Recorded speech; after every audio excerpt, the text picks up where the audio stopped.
Wall Street Beats, everybody. I'm Steve Lamar. I'm joined with our macro pro Benjamin Bry and our oil and gas pro Robert Morris. And what a past 24 hours, boys. Didn't see that one coming, or did you? Everybody, I think everybody thought the taco was coming. I got a lot of taco messages yesterday. And Robert Marson, our partner here, says like, "Oh, it's a Taco Tuesday." People were sending around the LeBron, the famous LeBron video meme. It's Taco Tuesday. Right.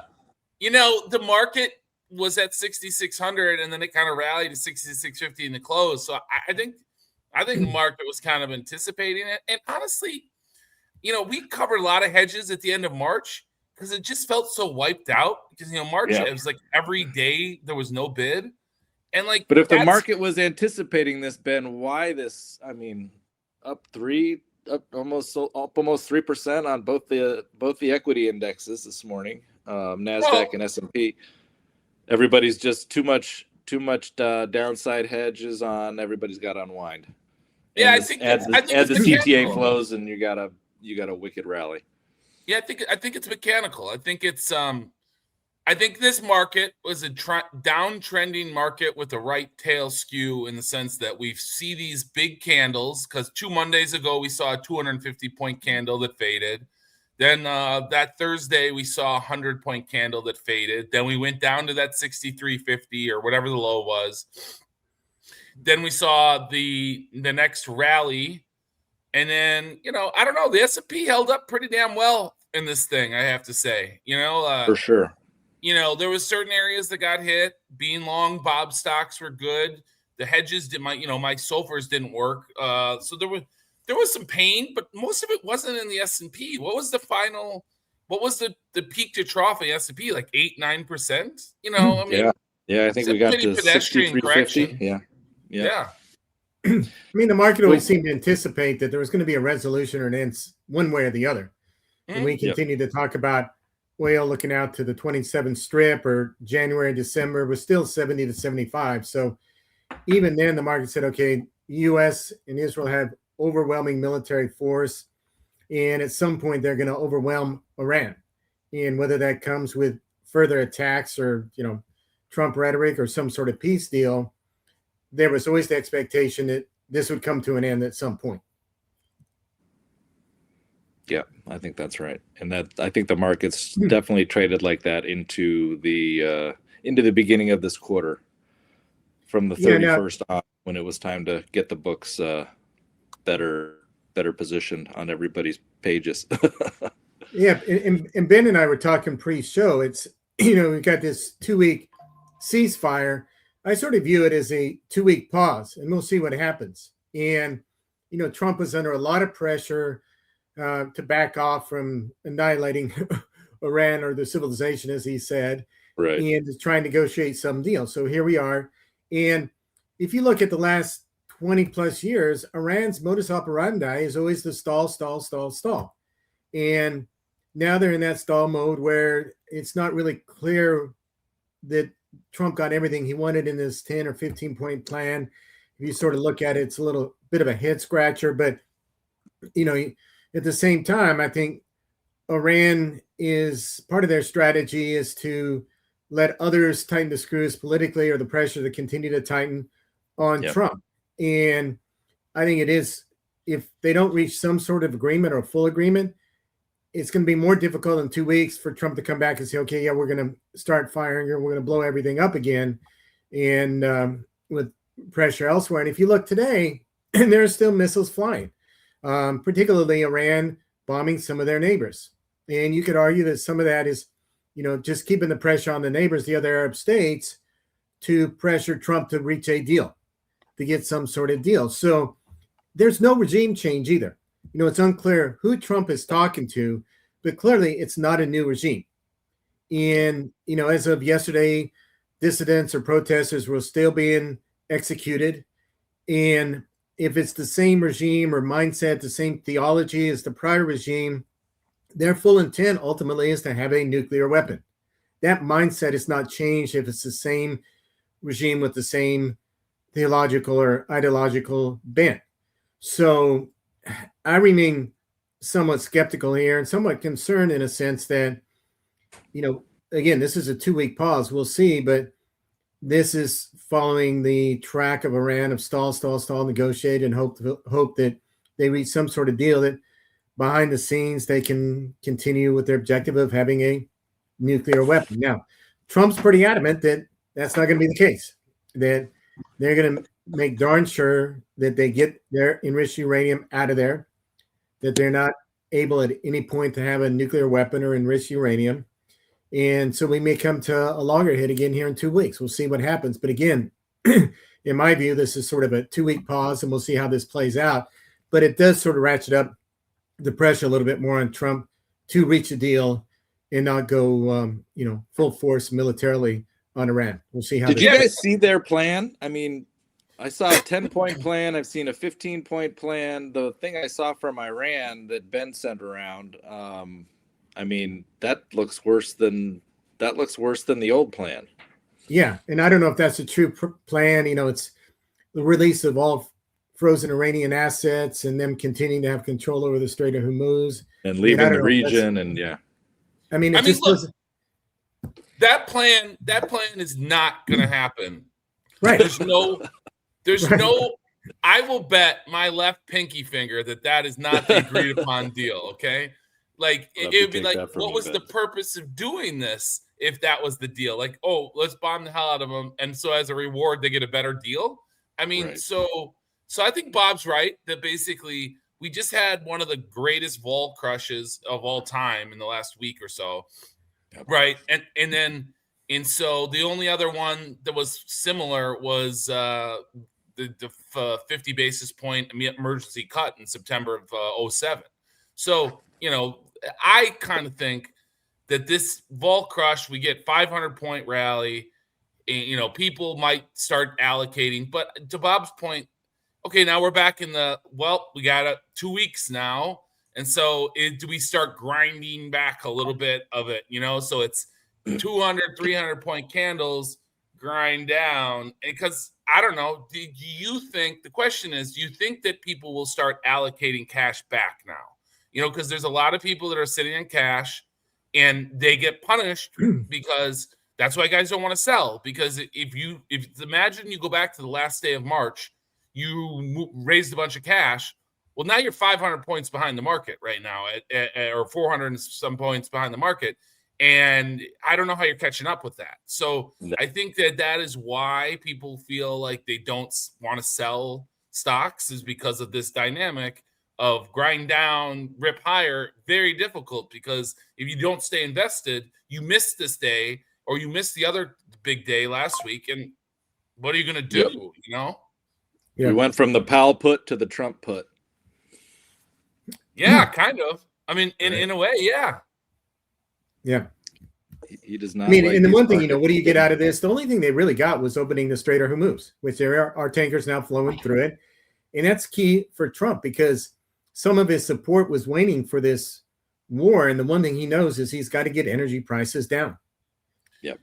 Yeah. And in the world needed this, right? In some ways, the U.S. was relatively better. Like the countries that were the best to handle this, best equipped, I should say, were probably Russia, Brazil, and the United States. And so we were taking some pain, but relatively a lot less pain than the rest of the world. So in many ways, Iran was kind of like in a position where they were screwing Thailand, they're screwing Japan, Korea, these guys. So I don't know. Like, to me, I think this is good for the world, like independent of whatever your views are or whatever. Like, you don't want like Thailand not to have any energy. My buddy Rupert lives in Australia. They had like 10 days of diesel left. Like, there's a lot of people that weren't involved with this that are losers from it, that I think we all should be happy that like some oil's flowing independent of the war itself. Is there still stagflationary risk to all this, given the length of time that this strait was closed, and it's going to take a while to get? There's some serious there was serious damage done to a lot of oil and gas plants and storage and the like over there. I mean, what's the lasting implication of this to to that type of infrastructure, that type of demand globally? Is there some knockoff effects? I mean, some of the infrastructure damage is at least probably 6 months to repair, maybe longer. Yep. The bigger impact is on diesel and gasoline. And there are a lot of ships or oil on the ocean that are now trying to get through the Strait of Hormuz that will come back in the market. But again, that's, 45, 60 days to flow through to where it gets in the ports and gets to places where it then can be refined and turned into product that the world can use. So it's not an immediate fix. And, oil's down. It's $93 a barrel today. Again, January, December is a little bit above 70. So there's no immediate fix. Prices, Yep. You're not going to drive to the gas station tomorrow, Steve, and see, not in California. Price, not in California. It's not going to be back. They below keep those $4 prices a gallon. higher for longer, for sure. Once they get you used to those prices, they like to keep them there as long as they can. Well, I mean, the truth is that you can say there's going to be some CPI growth without question, but my SOFRs are up 10, 11 basis points today, so I think the bond market's kind of telling you that like there's some easing going on, but I don't know. I mean, let's just rewind to February of this year. What were people talking about? They were talking about AI taking jobs, and they were talking about private credit, right? And so I don't think any of those things have gotten better from 38 days of elevated oil. Do you? No. I think the labor market, like the jobs report, which was weirdly on Good Friday where nobody was paying attention, they put a headline number out there of 178. Well, 100 of that was the net birth, net death model. And then on a seasonally adjusted basis, it was not negative 79. So those will all be revised down. So the underlying economy is still weak with two major issues. The big credit cannon that had been, putting cash into the market is abating. And then the AI stuff is, driving Oracle to fire 40,000 people. And so that stuff's still real.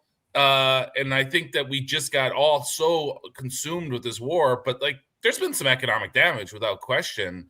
100%. And so I think that, it's not, we took the reason why I really think that the market's up is because you took that really bad scenario off the table. So if you think about it on a probability like distribution, that scenario where the world doesn't have any energy and then the stock market goes down 25%, 30%, and that kind of gets taken off the table. So you naturally have to then adjust the prices, if that makes sense.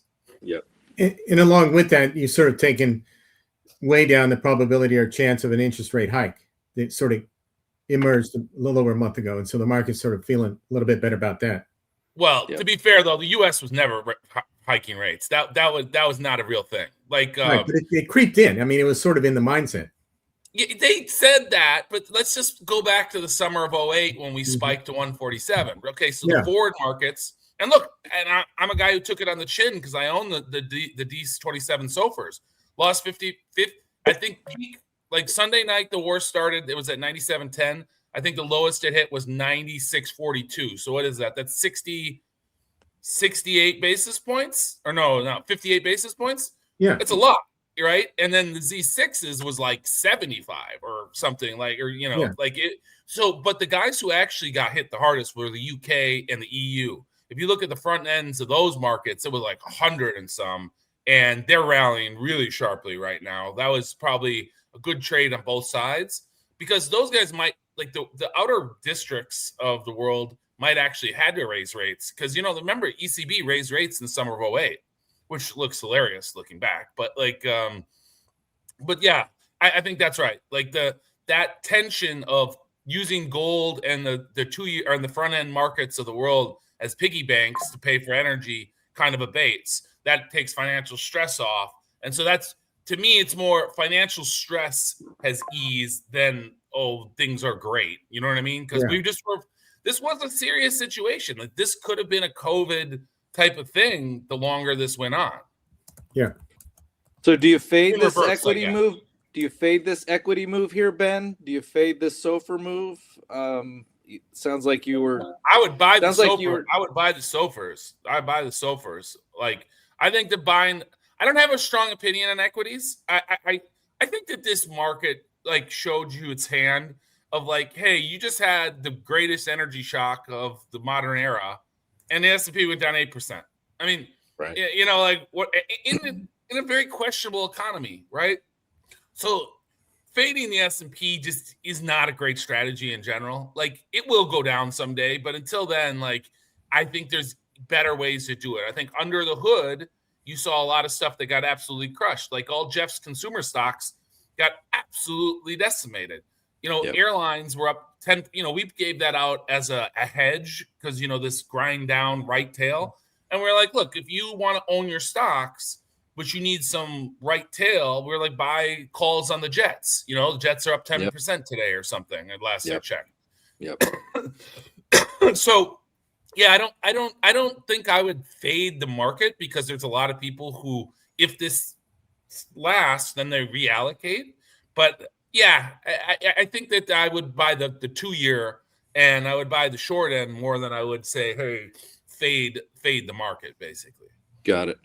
How about you, Bob? Are there any trades in here today that you're? I'm not selling anything. I Setting mean, up. this is just like I say, you know, the all these stocks open down on the day. You can anticipate what was going to be the outcome last night. So I'm definitely not selling anything. And if it's still got oil at 93, you still got the strip out at 70. So I don't think any of these stocks are expensive at $70 oil, looking out at the 27 strip. So, you know, the one names, and I mentioned this earlier, I'm sort of keeping an eye on are the natural gas names. So, because the natural gas fundamentals are still intact, even though natural gas is weak today, sort of in sympathy with oil being down. What's happened in the Middle East really hasn't had a direct impact on the fundamental supply demand wise for natural gas in North America. So, and they are weak here in the shoulder period. So, you know, if I've got something at the top of my list to buy, if I have to buy some at some point on a pullback or concern, it's probably, you know, Expand, EQT, some of the gas lever names. Keeping an eye on those. I'm not buying any of those today, but like I said, if energy continues to get hit here for whatever reason, I think what's happening with oil is sort of apart from what's happening with natural gas in North America. Even though it's weak, those are the names that I might be put on at the top of my list. I have to buy something, but I'm not. Otherwise, I'm not selling anything here. I'm not buying anything. I'm just holding tight. And you know, this is a volatile market. It's uncertain. Like I said, I view this as a 2-week pause, and we'll see what happens. Yeah, I'm with Bob. I have done no trading hardly at all.